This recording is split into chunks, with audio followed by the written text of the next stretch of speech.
had a great year Mark this year. Roth So and far, he's Gary won the King Skidmore. Louis, has bowled in the championship Yep, round because 3 times, Skidmore going bested against Ted the greatest Hannes. natural talent to ever step on And the Roth's lane, his Mark Roth. double spot now, Marshall Holman.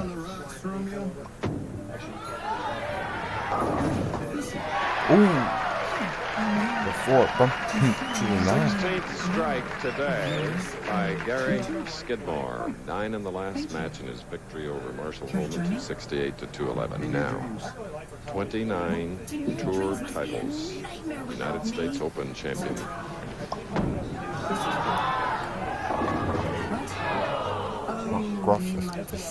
Chris Roth starts with a light hit, and Marshall Holman, after losing or getting defeated in that last match, has come up to our announce booth, and if we get a chance, we'll go to him for a few comments about the lane condition and the psyching that was going on between him and Gary Skidmore. I'm sure he has something to say about that.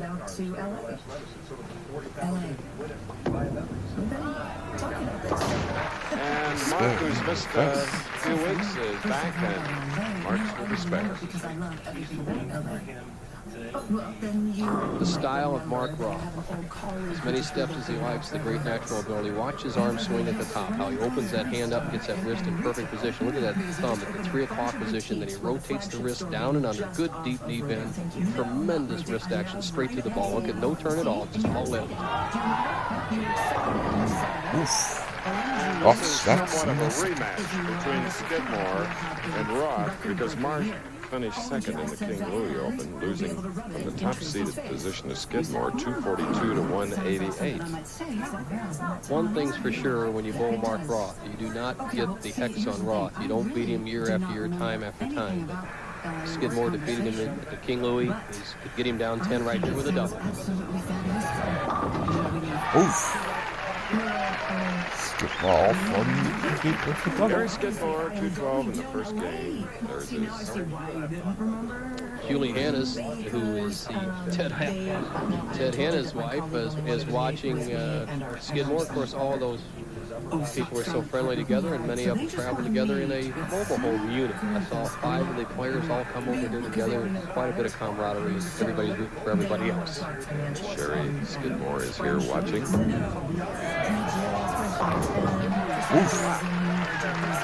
Skidmore out of the gate. His tempo,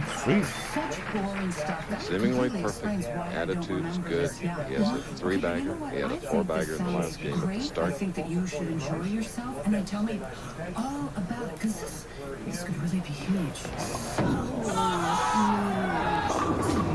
Huge. Very. High hit, the 10 goes out, the 3 stands. And Mark is shaking his head like things aren't right. Well, Mark just didn't get out of that ball very cleanly at all, and he gets a good break as the 6-pin just lays against a 10 for an easy spare as he goes across the lane with a lot of speed.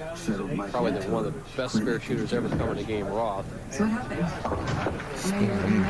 a man that has earned $959,492, second overall behind Earl Anthony. Roth coming up in the 4th frame, trails by 20. And in a few minutes, we're going to have some comments from Marshall Holman, who has come up to the booth and discuss that last match and maybe give Mark Roth a little advice. I mean, we didn't have Mark Roth, who wastes very little time when he's on our telecast, has a strike in the 4th frame. Our semifinal match after this. Yeah, I guess we did. So far, so good. When I retired from pro ball, I bought this place with a little help from the bank. But today we're doing just great by selling good food at good prices. Thanks, Mike. I think that's the only way to do business. Meister Brown must too. This beer tastes as good as Budweiser, but doesn't cost as much. To me, Meister Brown makes a lot of sense. Thrilling 10th inning victory for the Tigers last Monday night. And such a pivotal game because both teams were vying for the lead, and Atlanta just came off winning 9 in a row as the Dodgers defeated them last night. So Atlanta's red hot going against the much improved team in the National League, the San Diego Padres. This man is red hot. Gary Skidmore has won 2 matches. He's leading by 20 against Roth. That one got away. Skidmore cut that one up. And with us, Marshall Holman. Marshall, in that last match, a couple of things happened. You got a bad break, and then what was the altercation between you and Gary Skidmore? Well, I caught the solid 7 in the third frame, and that was really a tough break because Gary had strikes going. And I hadn't the faintest idea what happened with Gary Skidmore, but I can tell you one thing. Go get him, Mark. So we have somebody with a vested interest. Not only is a little animosity, which we can probably blame Marshall Holman for against Gary Skidmore, but also Mark Roth is Marshall Holman's doubles partner, and they will be competing together in the Showboat doubles tournament. And how about the lanes? Have they held up pretty good, Marshall? Both lanes pretty even? I think the lanes play very even. 45 and 46 seems to be in very good shape, in good scoring shape, playing a little further outside earlier in the week. I expected high scores.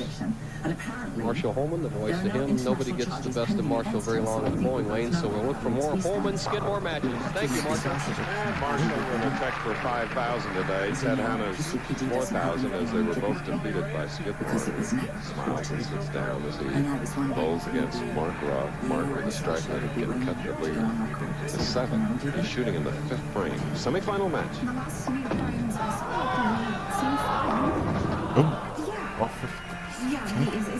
Seen a lot of those today, though.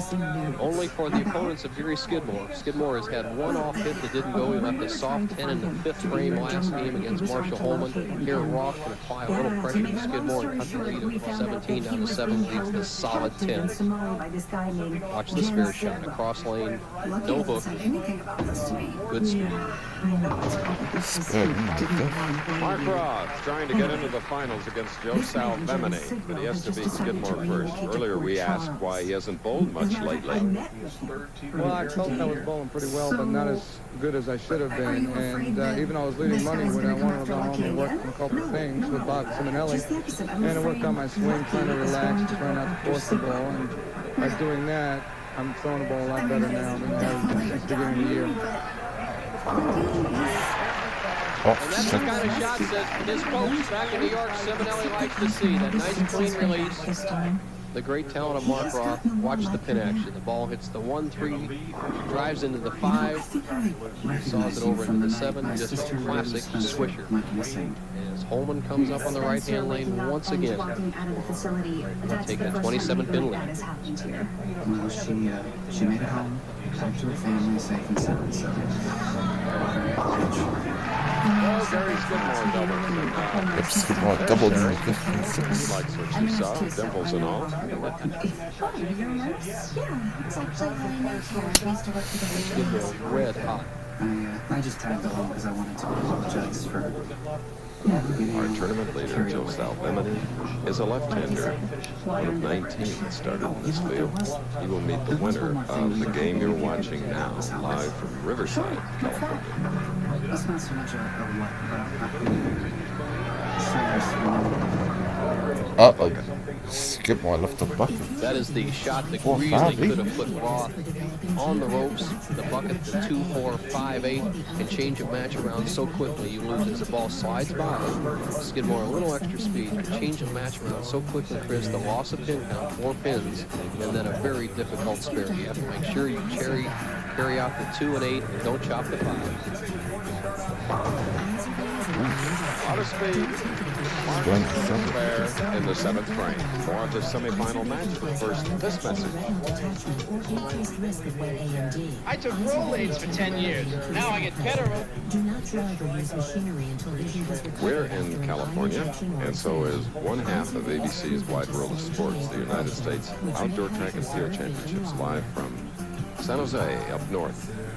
The great Edwin Moses, the 400 meters. Great to watch him run. Here's Roth and a big shot.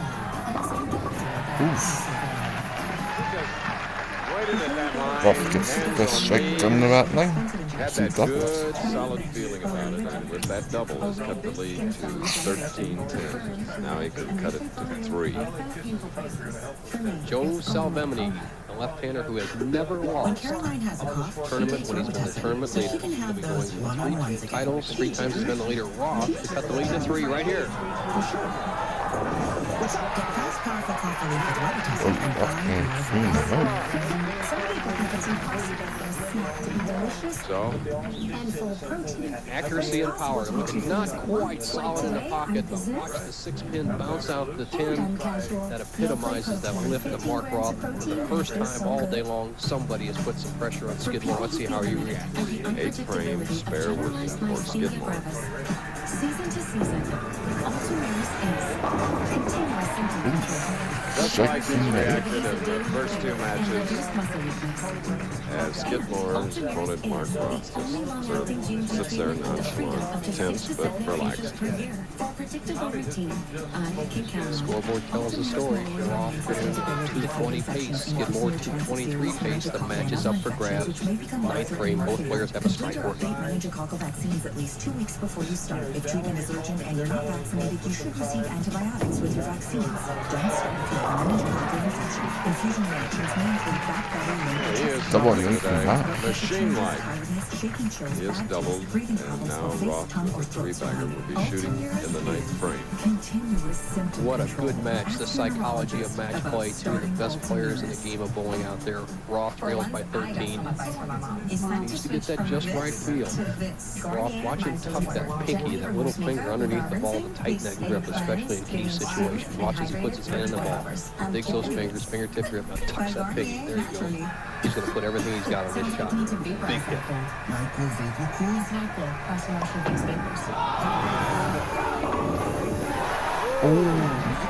Coming up high and getting them all.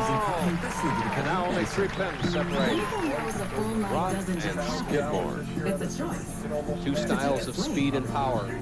Both of them mirrored here against each other. Wow, a chance to take the lead for the first time today. Watch him trip the 4 and watch his reaction. Has that good speed, that good lift. The 2-pin does the job on the 4-pin. Here comes Roth up in the 10th to take the lead. And the United States Open winning it this year shows the stuff he's made of. Right stuff.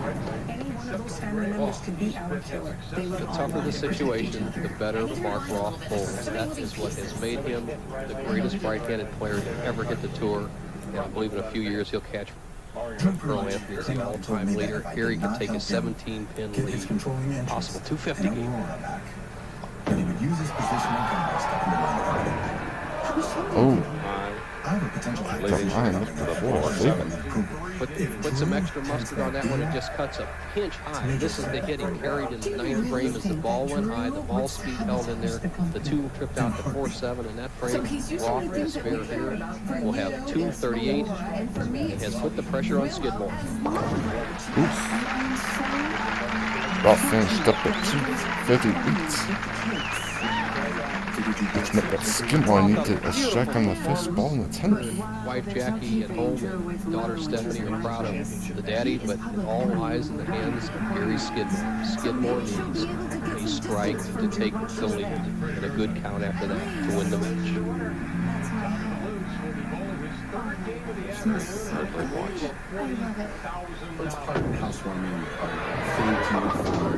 Ooh, Skidmore got the strike. Dynamite today.